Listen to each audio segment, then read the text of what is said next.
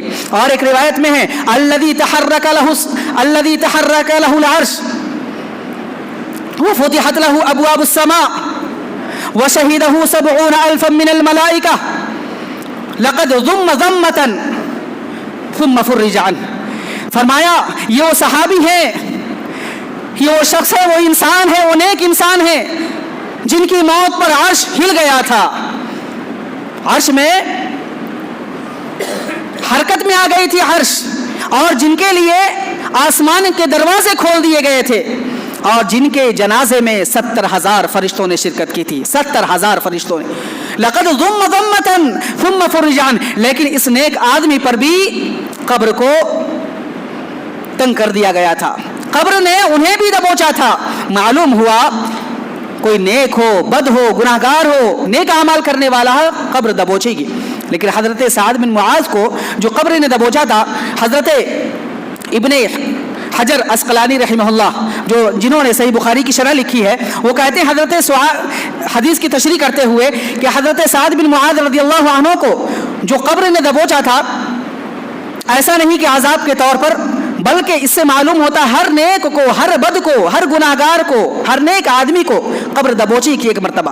اور پھر اس کے بعد اس کے ساتھ قیامت کے بعد آنے والے جو احوال ہیں، جنت اور جہنم کا فیصلہ اسی کے حساب سے اس کے ساتھ سلوک کیا جائے گا، اسی طرح کے سلوک کیا جائے گا. میرے بھائیو، یہ قبر ہے، یہ ہمیں نہ چھوڑے گی نہ آپ کو چھوڑے گی، یہ قبر دبوچے گی اور ہمیں اور آپ کو ہمارے اعمال کے حساب سے دبوچے گی. ہمارے اعمال کے حساب سے ہمارے ساتھ قبر کا معاملہ ہوگا. لہٰذا قبر کی تیاری بہت ضروری ہے، قبر کی تیاری بہت ضروری ہے. اب قبر کے عذاب سے بچنے کا کیا طریقہ ہوگا وہ بعد میں آئے گا انشاءاللہ. لیکن جو عام بات ہے، انسان جب زندگی گزارے، جب دنیا میں رہے، تو 3 چیزوں پر زیادہ زور دے. جو قبر کے سوالات ہوں گے، قبر میں کیا سوال کیا جائے گا سب کو معلوم ہے، بچہ جانتا ہوگا الحمدللہ. اگر نہیں جانتا ہوگا تو ان کے والدین کیا کہا جائے بد نصیب ہوں گے جنہوں نے اپنے بچوں کو یا اپنے آپ کو یہ نہیں سکھلایا کہ قبر کے کیا سوال ہوں گے، جن کے بارے میں حضرت عثمان کہتے ہیں ان القبر اول منازل الاخرہ، آخرت کی منزل بہت لمبی ہے، بہت دور تک جانا ہے، اور سب سے پہلا مرحلہ یہی قبر ہے. 3 سوال کیے جائیں گے. من ربک، تیرا رب کون ہے؟ من نبیک، تیرا نبی کون ہے؟ ما دینک، تمہارا دین کیا ہے؟ 3 چیزوں کی معرفت ضروری ہے. 3 چیزوں کی معرفت جس قدر مضبوط ہوگی، جس طرح سے ہم اللہ رب العالمین کو پہچانیں گے، اسی قدر ہمارے ساتھ سلوک ہوگا. جس طرح نبی اکرم صلی اللہ علیہ وسلم کی معرفت ہوگی، آپ صلی اللہ علیہ وسلم کی پیروی ہوگی، آپ کی اطاعت ہوگی، اسی قدر قبر میں ہمارے ساتھ سلوک ہوگا. ہم اپنے دین کو جس طرح سے پہچانیں گے، دین کے معاملات کو جس طرح سے سمجھیں گے، دین کے احکامات پر جس طرح سے ہم عمل کریں گے، اور اس کے احکامات کی نشر و اشاعت کے لیے ہم جتنی کوشش کریں گے، اسی اعتبار سے ہمارے ساتھ قبر میں سلوک ہوگا. میرے بھائیوں، اسی اعتبار سے قبر میں ہمارے ساتھ سلوک ہوگا. جب سوال وہاں پر کیا جائے گا، فرشتہ آئے گا، پوچھے گا من ربک، تیرا رب کون ہے؟ تفصیل تو بہت ساری ہے. قبر میں بٹھایا جائے گا، ایک مردے کو بٹھایا جائے گا. بٹھانے کے بعد عصر کا وقت ہوگا یا مغرب کا وقت ہوگا، وہ کہے گا مجھے نماز پڑھ لینے دو. کہے گا اب نماز پڑھنے کا وقت ہو گیا، ختم ہو گیا ہے، اب تم نے جو اعمال کیے تھے اسی کے حساب سے اب تمہیں بدلہ دیا جائے گا. پھر فرشتے پوچھیں گے من ربک، سوال کے جواب تو دے دو. ربی اللہ جواب ہوگا، میرا رب اللہ ہے. اور اسی وقت وہ جواب دے گا جب اس نے اپنے رب کو دنیا میں پہچانا تھا، اپنے رب کے اعتبار سے اور رب کے حکم کے اعتبار سے اپنی زندگی گزاری ہوگی. پھر پوچھے گا ما دینک، تیرا دین کیا ہے؟ کس دین پر عمل کر کے آئے ہو؟ اگر اس دین پر عمل پیرا ہوگا تب وہ جواب دے گا دینی الاسلام، میرا دین تو اسلام ہے اور سچا دین ہے، اسی کو میں نے دل سے قبول کیا تھا اور اسی کے مطابق میں نے پوری زندگی عمل کیا. پھر پوچھے گا من نبیک، تیرا نبی کون ہے؟ اگر ہم اللہ کے نبی صلی اللہ علیہ وسلم سے محبت کرنے والے ہوں گے، آپ کی پیروی کرنے والے ہوں گے، آپ کی اطاعت کرنے والے ہوں گے، آپ کے علاوہ کسی اور کا رہنما اور رہبر نہیں ماننے والے ہوں گے، تب ہماری زبان سے نکلے گا نبینا رسول اللہ محمد صلی اللہ علیہ وسلم، ہمارے نبی محمد صلی اللہ علیہ وسلم ہیں. میرے بھائیوں، پھر کہا جائے گا اللہ رب العالمین کی طرف سے آواز آئے گی، آسمان سے آواز آئے گی ان صدق عبدی، میرے بندے نے سچ کہا ہے، میرے بندے نے سچ کہا ہے. فافرشوا له، فافرشوا له من الجنہ والبسوه من الجنہ وافتحوا له بابا الى الجنہ. میرے اس بندے نے سچ کہا ہے, اس نے پوری تعلیم میرے مطابق کی ہے, نبی کو مانا ہے, میرے رسول کو مانا ہے, اور جس دین سے میں راضی ہوا تھا اس دین پر عمل کرتے ہوئے آیا ہے. آؤ اسے جنتی لباس پہنا دو, آؤ اس کے لیے جنتی بستر بچھا دو. وافتحوا له بابا الى الجنہ, اور جنت کی کھڑکی کھول دو. میرے یار ہے, میرا یہ بندہ ہے, میرا نیک بندہ ہے, اسے جنت کا لباس پہنا دیا جائے گا, جنت کا بستر بچھا دیا جائے گا, اور جنت کی طرف کھڑکی کھول دی جائے گی, اس سے خوشبودار ہوائیں آئیں گی, اور وہ لطف اندوز ہوگا, جنت سے لطف اندوز ہوگا میرے بھائی.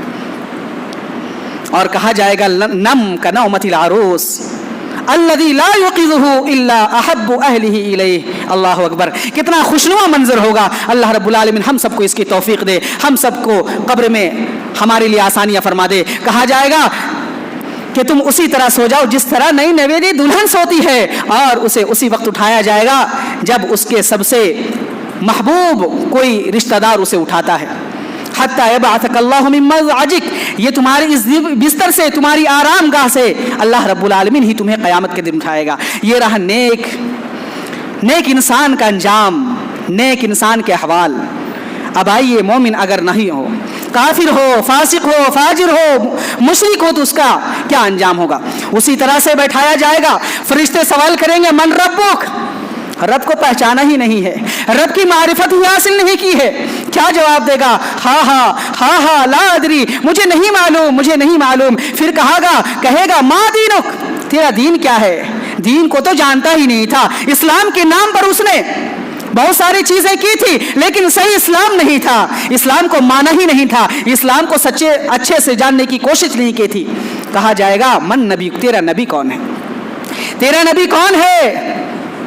کہا جائے گا تیرا نبی کون ہے؟ تو پھر یہی کہے گا ہاں لا ادری, مجھے نہیں معلوم.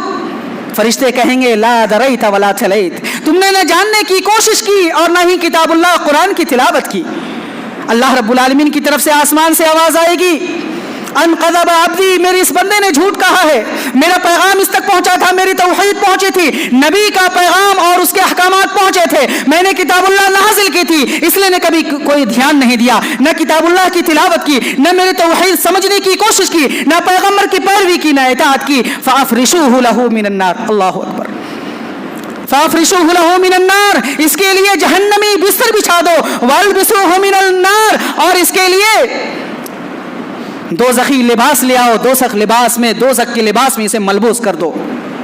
وافتحوا له بابا الى النار, اور جہنم کا دروازہ کھول دو, جہنم کی کھڑکی کھول دو.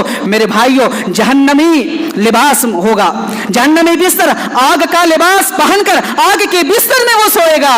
اللہ اکبر. اور جہنم کی بدبودار ہوائیں اس کو پہنچیں گی اور وہ پریشان ہوگا. یہ پریشانی کا عالم قیامت تک چلتا رہے گا, قیامت تک چلتا رہے گا. عذاب کی بہت ساری قسمیں ہیں, بہت سارے عذاب آئیں گے, اور فرشتے, سانپ کا, بچھو کا, یہ سب تمام کے تمام عذاب ہوں گے.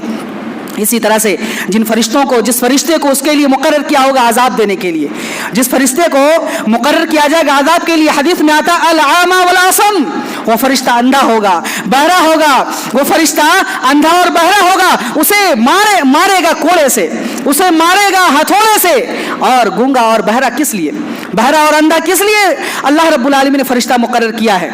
اس لیے فرشتہ مقرر کیا ہے اندھا اور بہرا کہ جس طرح سے اسے عذاب دیا جائے گا, جس طرح سے اسے عذاب دیا جائے گا, عذاب سے دوچار کیا جائے گا, اس فرشتے کو بھی کہیں رحم نہ آ جائے اگر وہ دیکھ لے, اگر وہ سن لے. اللہ اکبر. اور جس ہتھوڑے سے مارے گا, اگر پہاڑ پر ایک ہتھوڑا گرا دیا جائے, پورا پہاڑ چکنا چور ہو جائے. اور حدیث کے الفاظ ہیں, جب اسے مارے گا فرشتہ, جب اس پر ہتھوڑے برسائے گا تو اس کا عالم کیا ہوگا؟ یسیر ترابن, وہ مٹی ہو جائے گا. اللہ رب العالمین پھر زندہ کرے گا, پھر مارے گا, ثم یسیر ترابن, پھر وہ مٹی ہو جائے گا. اور یہ عذاب بار بار اسے دیا جائے گا, یہی عذاب چلتا رہے گا قیامت تک, یہی عذاب چلتا رہے گا.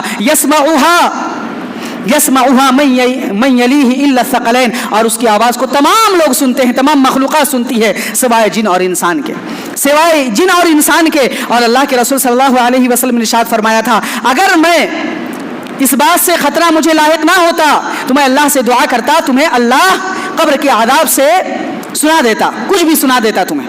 لیکن اللہ کا رحم ہے, اللہ کا کرم ہے کہ اللہ رب العالمین نے ہمیں قبر کے عذاب سے ہمارے اوپر مخفی رکھا ہے، قبر کے عذاب سے ہمیں مخفی رکھا ہے، یعنی ہمیں نہیں معلوم کیا ہو رہا ہے۔ اگر ہوتا تو سوچئے قبر میں سانپ ڈستے، قبر میں بچھو ہوتے، قبر میں جہنم کی آگ انہیں دہکائی جاتی اور انہیں جہنمی لباس میں اگر پہنایا جاتا، جہنمی بستر پر سلایا جاتا تو ہمارا کیا حال ہوتا۔ تصور کیجئے ہمارا کوئی رشتہ دار اگر کسی ہاسپٹل میں ایڈمٹ ہوتا ہے تو ہمارا چین، ہمارا سکون کھو جاتا ہے، ختم ہو جاتا ہے۔ ہمارا رشتہ دار، ہمارا بیٹا، ہمارے والدین اگر قبر میں ہو، ہمیں معلوم ہو جائے تو کیا حال ہوگا؟ ہمارا چین، ہمارا سکون غارت ہو جاتا، ہمیں راحت نصیب نہیں ہوتی، یہ دنیا کی لذت نصیب نہیں ہوتی، ہمیں دنیا بالکل اجیرن لگتی، زندگی اجیرن لگتی۔ یہ اللہ کا کرم ہے کہ اللہ رب العالمین نے یہ ہم سے مخفی رکھا ہے۔ میرے بھائیو، ہم سے مخفی رکھا ہے اللہ رب العالمین نے تاکہ ہم زندگی کا مزہ بھی لے لیں، لیکن ہاں اللہ رب العالمین کے لیے تیاری بھی کر لیں۔ میرے بھائیو، دنیا، یہ قبر جو ہے تاریکی کا گھر ہے، یہ سانپ بچھوؤں کا گھر ہے، یہ اندھیرے کا گھر ہے۔ یہاں کوئی ساتھی نہیں ہوگا، کوئی رشتہ دار نہیں ہوگا، کوئی غمخوار نہیں ہوگا، کوئی دوست نہیں ہوگا، کوئی ساتھی نہیں ہوگا۔ میرے بھائیو، یہاں اگر کوئی جائے گا تو ہمارے اعمال ہوں گے، ہمارے اعمال ہوں گے، ہمارے اعمال ہی اس قبر کے عذاب سے ہمیں نجات دیں گے۔ لہذا ان اعمال کی ہمیں کوشش کرنی چاہیے، ان اعمال کی کوشش کرنی چاہیے۔ اور جب نیک بندہ ہوگا جیسا کہ بتلایا گیا تو اس کے سامنے حدیث میں آتا ہے کہ اس کے پاس ایک خوبصورت شکل میں ایک آدمی آئے گا، وہ پوچھے گا بندہ تم کون ہو؟ کہے گا انا عملک الصالح، میں تیرا نیک اعمال ہوں، اللہ رب العالمین نے تیرا ساتھی بنایا ہے، اللہ رب العالمین نے تیرا غمخوار بنایا، تیرا دوست بنا کر مجھے اس شکل میں بھیجا ہے۔ میرے بھائیو، اگر ہم نے نیک اعمال کیے تو ہمارا ساتھی ہمارے سامنے ہوگا۔ کتنا بد نصیب ہے وہ شخص، یا کہہ لیجیے ہم کتنے بد نصیب ہیں کہ ہم ایسے دوست کو جو قبر میں بھی ہمارے ساتھ ہوگا، اس دوست کو ہم نظر انداز کرتے ہیں، نیک اعمال کو۔ اور جو لوگ ہمیں قبر میں مٹی ڈال کر چھوڑ دیں گے ان کے لیے ہم فکر مند رہتے ہیں۔ وہ کاروبار، وہ تجارت، وہ گاڑیاں، وہ بنگلے، اللہ یہ جو ہمیں سب کچھ چھوڑ دینا ہوگا اور یہ خود ہمیں چھوڑ دیں گے، ہم ان کے لیے کتنے فکر مند رہتے ہیں۔ لیکن جہاں پر کوئی ساتھ نہیں ہوگا سوائے نیک اعمال کے، اس ساتھی کے لیے ہم سوچتے نہیں ہیں، اس ساتھی کے لیے ہم تیاری نہیں کرتے ہیں۔ میرے بھائیو، یہ قبر ہمیں بتلاتی ہے کہ ہماری حیثیت کیا ہے۔ قبر ہمیں بتلاتی ہے کہ ہمارا جسم، ہماری خوبصورتی کی حیثیت ہمیں بتلاتی ہے، ہمارے بنگلوں، ہماری گاڑیوں کی حیثیت ہمیں بتلاتی ہے، ہمارے کاروبار، ہماری تجارت کی حیثیت ہمیں بتلاتی ہے قبر۔ اس لیے قبر کی زیارت کے لیے بھی اللہ کے نبی صلی اللہ علیہ وسلم نے کہا ہے، قبر کی زیارت کے لیے بھی کہا ہے فزورها فإنها تذکر الآخرہ، کہ تم قبر کی زیارت کیا کرو، اس لیے کہ قبریں تمہیں آخرت کی یاد دلاتی ہے، اور جب آخرت کی یاد دلائے گی تو ہمیں موت کا منظر یاد آئے گا، موت کا منظر یاد آئے گا تو قبر کے احوال یاد آئیں گے، اور جب یہ تمام احوال نظر آئیں گے